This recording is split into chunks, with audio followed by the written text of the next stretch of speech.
various competitive exams point of view, because बहुत सारे questions इस टॉपिक के ऊपर, चाहे कोई भी कॉम्पिटिटिव एग्जाम हो, उसमें पूछे जाते हैं कि किस क्रिटिक ने या फिर किस थिंकर ने शेक्सपियर के बारे में क्या क्या कहा है। So let's start. तो फर्स्ट हमारी जो ये कोटेशन है बहुत इंपॉर्टेंट है, बहुत ही important, extremely important, and this quotation is given by Robert Greene. अब ये क्वेश्चन आता है कि रॉबर्ट ये ग्रीन कौन है। So Robert Greene was one of Shakespeare's contemporary playwrights. अब रॉबर्ट ग्रीन ने ये कोटेशन लिखी क्यों? हम पहले आपको ये बताएं कि ये जो कोटेशन है वो रॉबर्ट ग्रीन ने लिखी क्यों है। रॉबर्ट ग्रीन ने ये कोटेशन इसलिए लिखी है क्योंकि ये सब यूनिवर्सिटी विट्स, चाहे वो ये ग्रीन हो या फिर कि लिली हो या पीले हो या किड हो या मार्लो हो, इन सभी ने यूनिवर्सिटी में बाकायदा एक फॉर्मल ट्रेनिंग ली थी, एक फॉर्मल एजुकेशन ली थी प्लेज को ये लिखने के लिए और उनको इनेक्ट करने के लिए। लेकिन अनफॉर्चुनेटली ये सारे यूनिवर्सिटी विट्स इतने फेमस नहीं हुए मार्लो को छोड़कर कि जितने की विलियम शेक्सपियर हुए। So out of jealousy Robert Greene wrote this pamphlet, and the title of this pamphlet is also most important, and please understand the meaning of the title of this pamphlet: a groat worth of wit। इसका meaning क्या है? A groat worth of wit।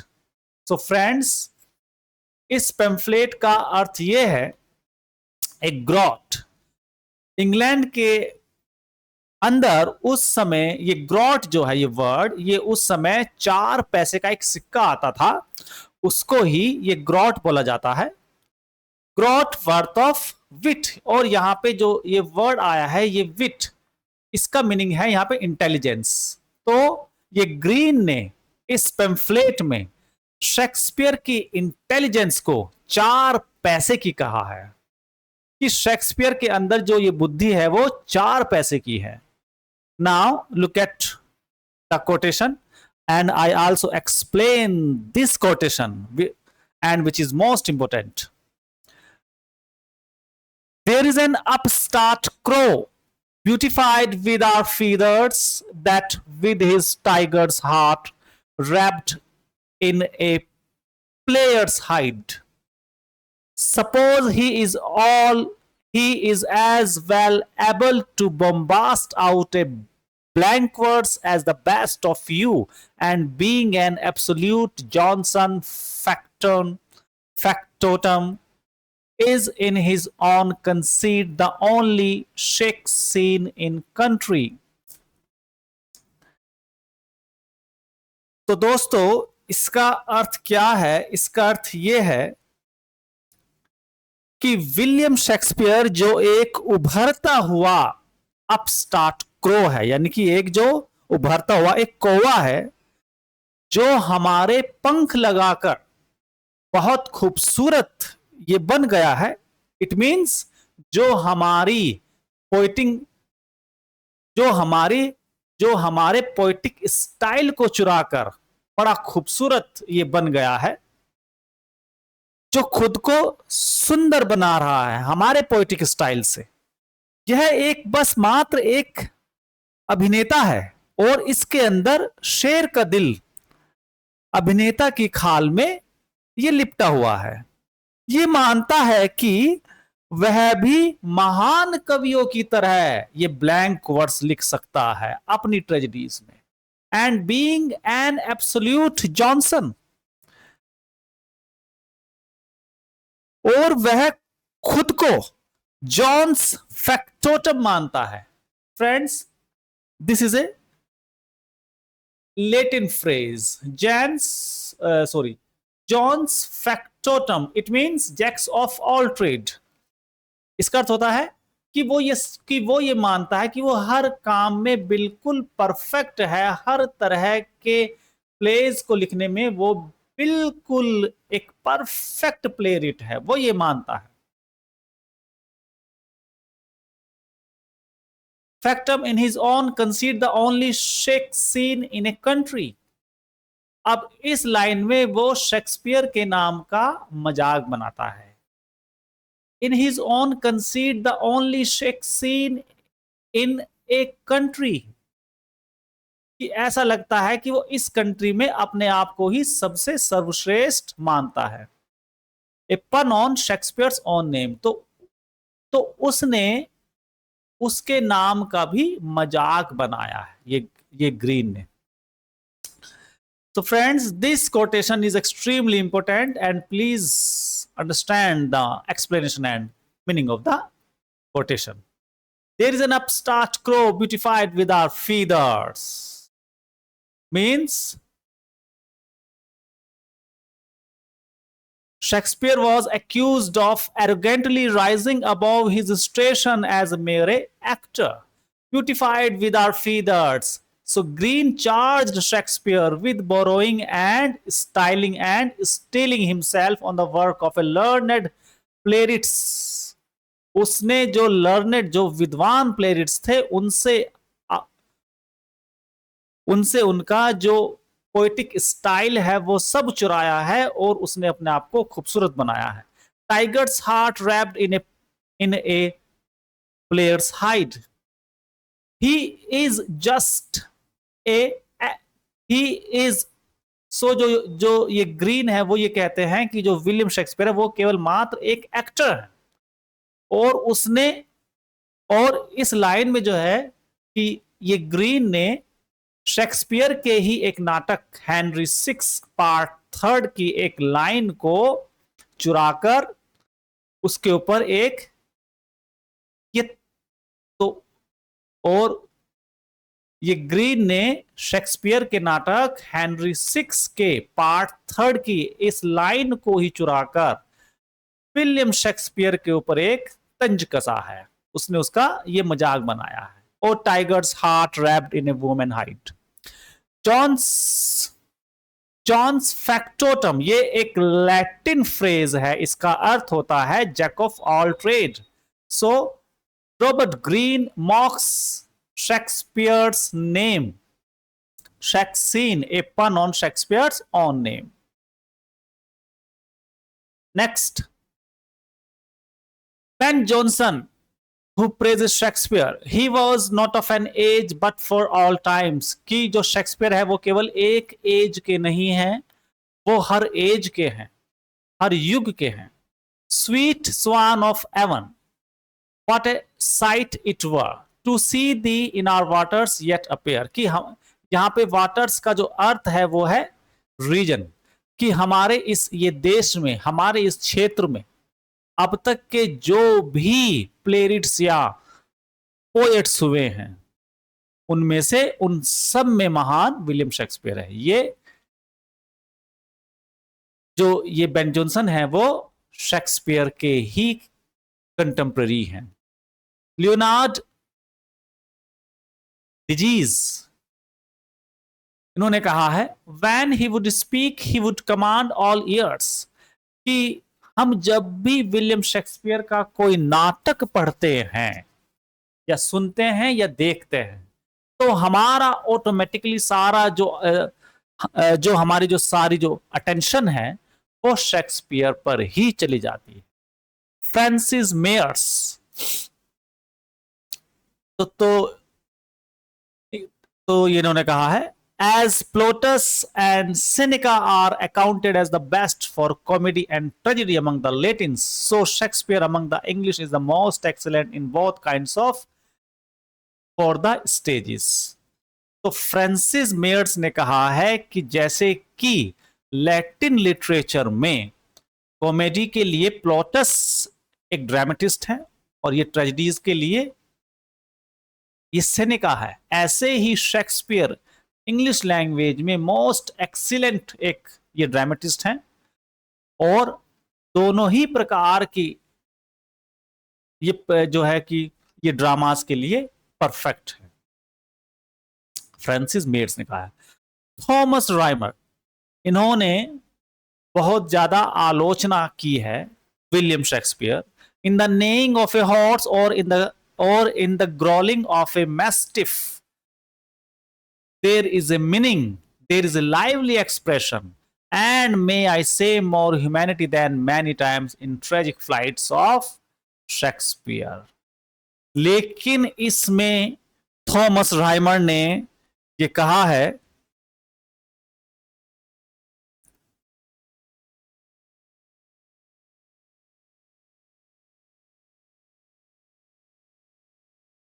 कि मैं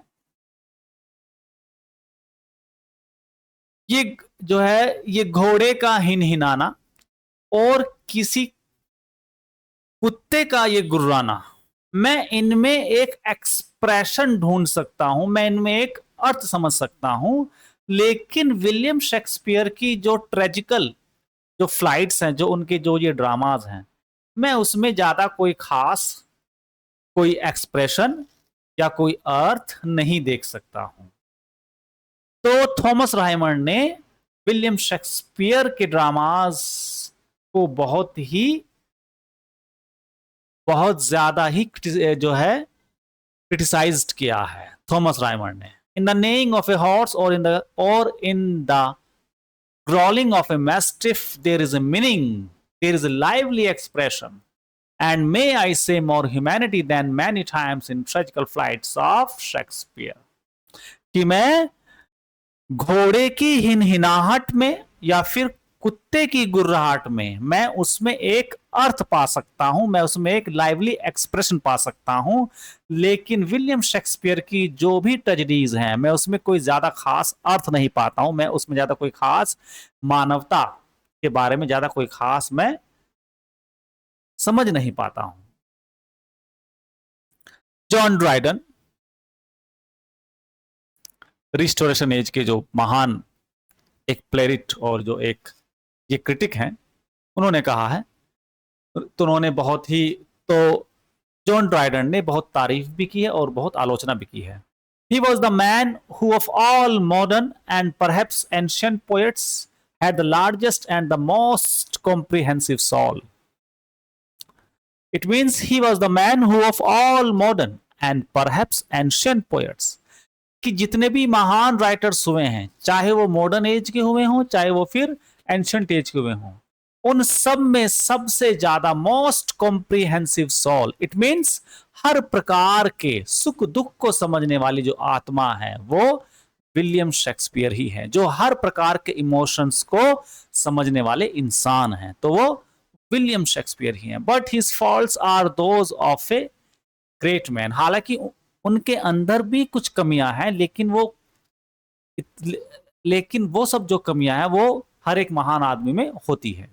All the images of nature were still present to him and he drew them not laboriously, and luckily when he describes anything you more than see it, you feel it too.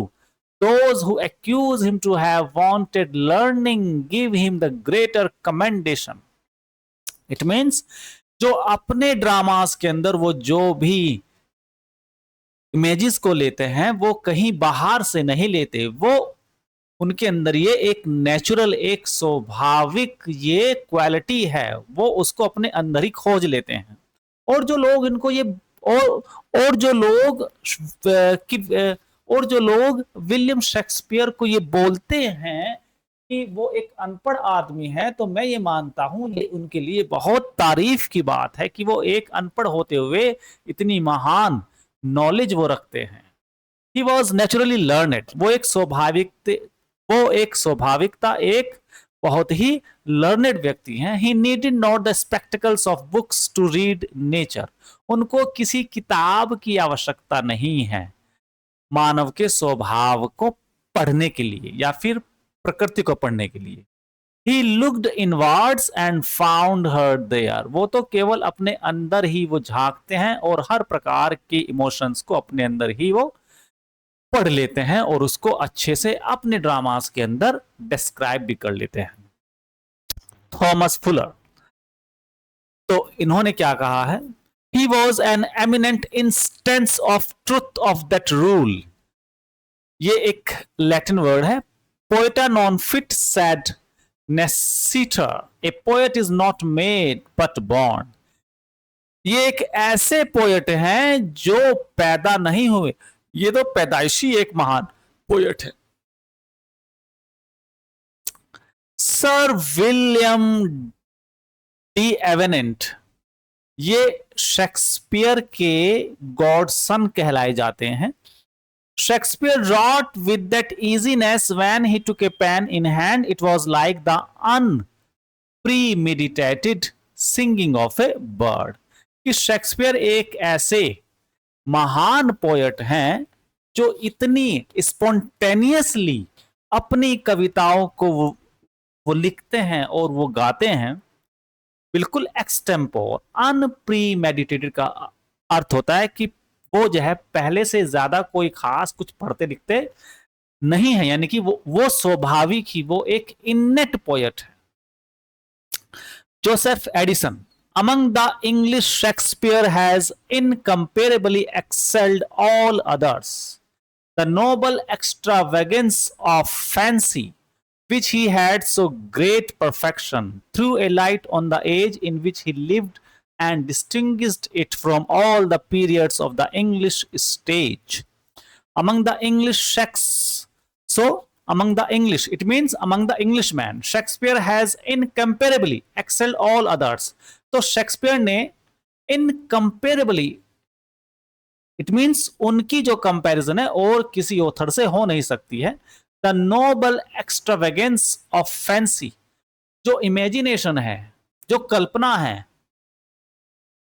उनसे अच्छी कल्पना और कोई नहीं कर सकता। Which he had so great perfect with which he had in so great perfection through a light on the age in which he lived, और उन्होंने अपने ड्रामास के अंदर जो भी कैरेक्टर्स को क्रिएट किए हैं वो थॉरली उसी एज के लगते हैं और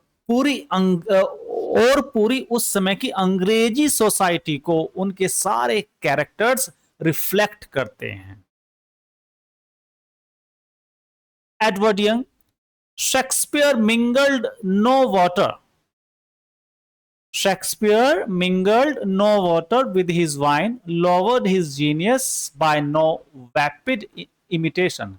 Shakespeare gave us Shakespeare. It means Shakespeare ने अपने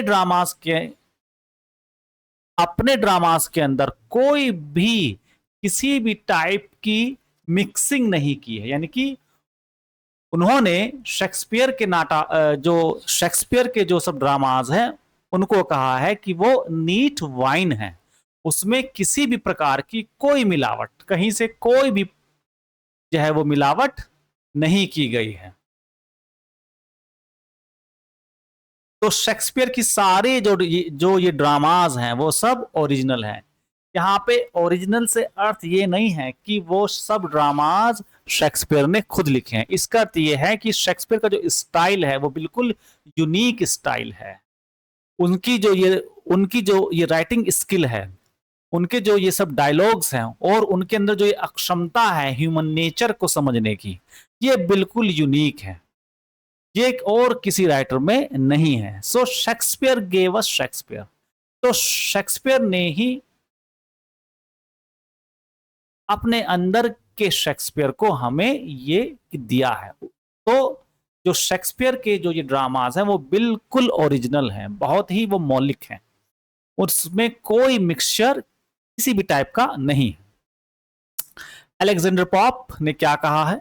if ever any author deserve the name of an original it was Shakespeare, कि अगर किसी ऑथर को ओरिजिनल कहा जा सकता है तो वो शेक्सपियर है। Homer himself Drew not his art so immediately from the fountain of nature, कि होमर ने भी इतनी ओरिजिनलिटी नहीं है मानव के स्वभाव को समझने की कि जितनी की शेक्सपियर में है। Shakespeare is not so much an imitator as an instrument of nature. Shakespeare कोई नकल करने वाला एक जो ये नेचर का मतलब कि नेचर के इंस्ट्रूमेंट को वो कोई नकल करने वाले नहीं है। Shakespeare is guilty of all the unity of time place and action. हालांकि शेक्सपियर के जो ये ड्रामाज हैं उसमें किसी में भी जो है कि शेक्सपियर ने यूनिटी ऑफ टाइम प्लेस और एक्शन का कोई ध्यान नहीं रखा है, लेकिन फिर भी शेक्सपियर अपने आप में यूनिक है। अब आते हैं डॉक्टर सैमुअल जॉनसन का जो है क्रिटिसिज्म, ये बहुत इंपॉर्टेंट है, बहुत ज्यादा इंपॉर्टेंट है।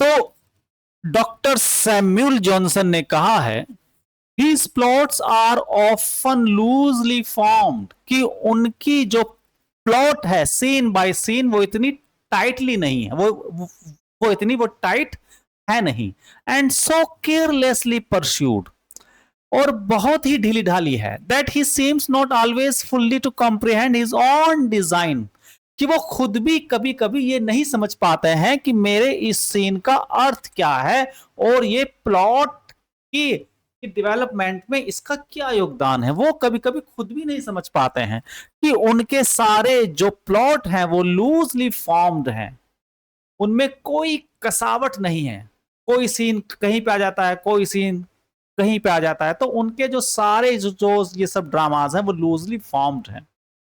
Johnson felt Shakespeare didn't always give structural unity or clear direction to his play. Lack of moral purpose. He sacrifices virtue to convenience and is so much more careful to please than to instruct. कि Shakespeare अपनी audience को कुछ सिखाने के बजाय उनका मनोरंजन करने में ज्यादा विश्वास रखते थे। That he seems to write without any moral purpose, और ऐसा ये लगता है कि उनके ये ड्रामाज में नैतिक शिक्षा ये देने का कोई रिवाज नहीं है, नैतिक शिक्षा देने का कोई रिवाज नहीं है, वो केवल अपनी ऑडियंस को एंटरटेन करने का उनका सोल पर्पस होता था।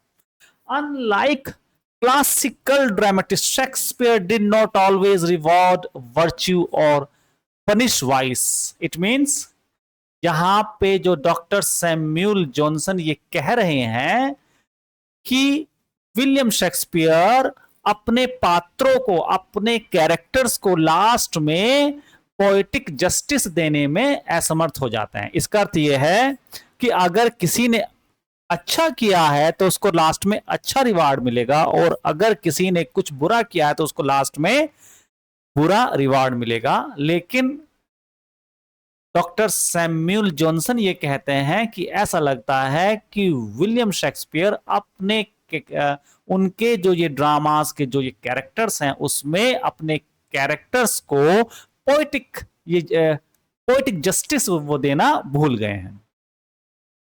इन serious scene Shakespeare often descends into puns and quibbles, कि शेक्सपियर ने अपने सीरियस सीन में भी कुछ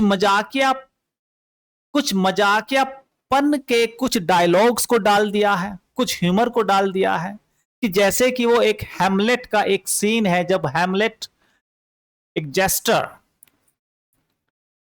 के वो स्कल को, उस खोपड़ी को अपने हाथ में रखकर कुछ ह्यूमरस वो डायलॉग जो है तो वो बोलता है, तो उस सीन को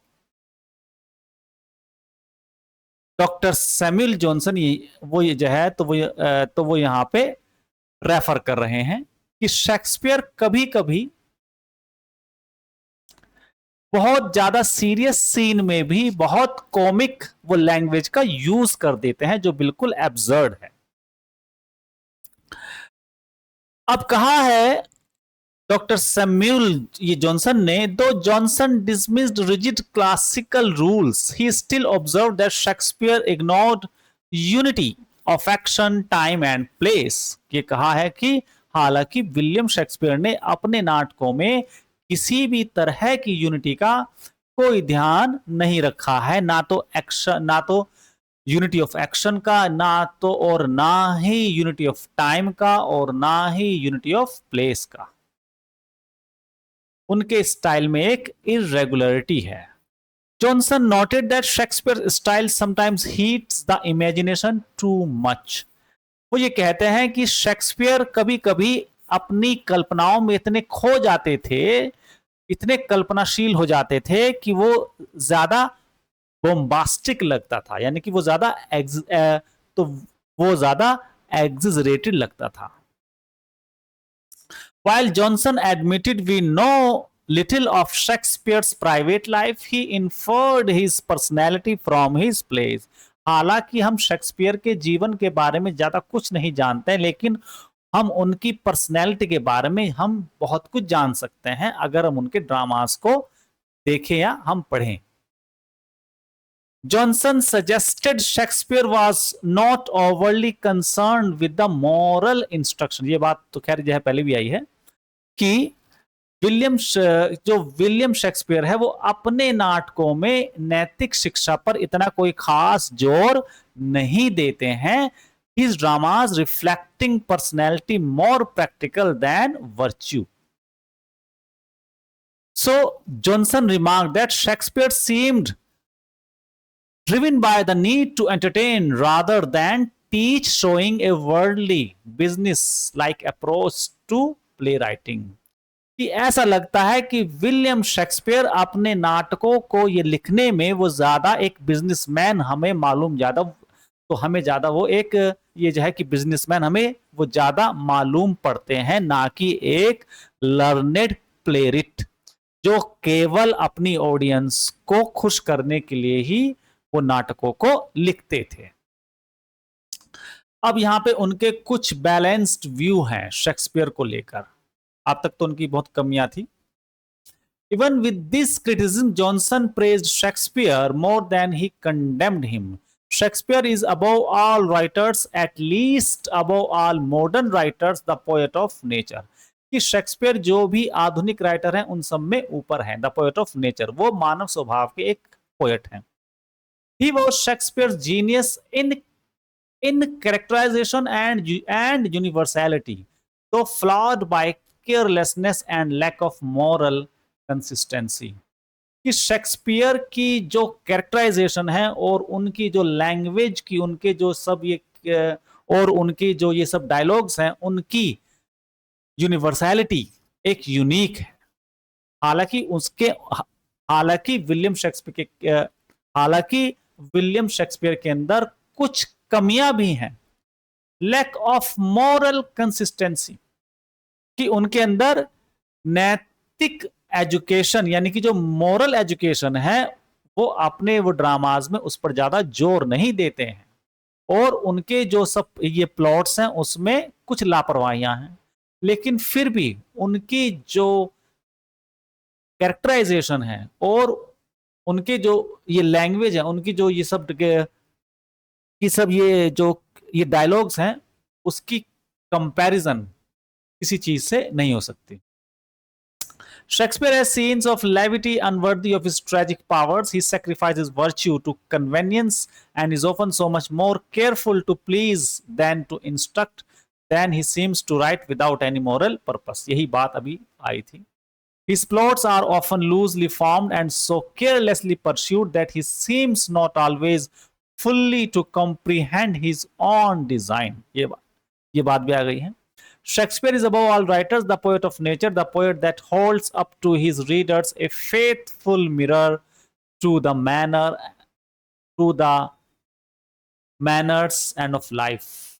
So Shakespeare is above all the writers the poet of nature, the poet that holds up to his readers a faithful mirror of manners and of life. Shakespeare अपने नाटक के जो उनके जो ऑडियंस थी उनके सामने एक फेथफुल आईना रखते थे अपने समाज का. जो भी उनके समाज में चल रहा होता है, हो रहा होता है, तो शेक्सपियर अपनी स्टेज को, अपनी एज को अपने नाटक के माध्यम से अपने ऑडियंस को वो सब दिखाते थे. वोल्टेयर, ये एक फ्रेंच राइटर हैं. Shakespeare has beauties without number but his monstrous farces disgust us as much as his noble strokes of genius astonishes. हालांकि शेक्सपियर के नाटक के अंदर बहुत बहुत सारी खूबसूरतियां हैं, लेकिन उनके जो फार्सेस यानी कि उनकी जो सब ये कॉमेडीज हैं, जो उनकी जो स्टार्टिंग की जो सब ये कॉमेडीज हैं, वो हमें ज्यादा खुश नहीं करते, बल्कि हमें उनसे ज्यादा नफरत हो जाती है. उनसे हमें उतनी ही नफरत हो जाती है कि जितनी कि हमें उनकी जो ट्रेजेडीज हैं, हमें उनसे जितना प्यार होता है, हमें उतनी ही उनकी जो फार्सेस हैं, जो अर्ली कॉमेडीज हैं, हमें उनसे उतनी ही नफरत हो जाती है. William Hazlitt, he is the only writer who was as great in comedy as he was in tragedy. वो कॉमेडीज में भी उतने ही माहिर है कि जितनी वो ट्रेजेडीज में है. The faults of Shakespeare are glaring as his beauties. कि शेक्सपियर के जो सारे हैं, कि शेक्सपियर के अंदर कुछ फॉल्ट्स तो हैं, लेकिन वो सब ओवरलुक करने के वो लायक है, वो सब ग्लेरिंग है as his beauties. Charles Lamb valued Shakespeare for his poetic and psychological depth, especially in tragic characters. Shakespeare has characters which are studies for eternity. The phrase, ये फ्रेज रह गया इसमें, एसटी कॉलेज में. ST college ने कहा है are मायरेड minded Shakespeare. ये कहा है एसटी कॉलेज ने, सॉरी ये मुझे ऊपर ये लिखना मेरे याद नहीं रहा. आर मायरेड माइंडेड शेक्सपियर, ये फ्रेज जो है वो एसटी कॉलरिज ने कहा है, और ये बहुत ज्यादा फेमस है कि हमारे जो विलियम शेक्सपियर है, उनका जो माइंड है वो हर प्रकार से सोच सकता है, हर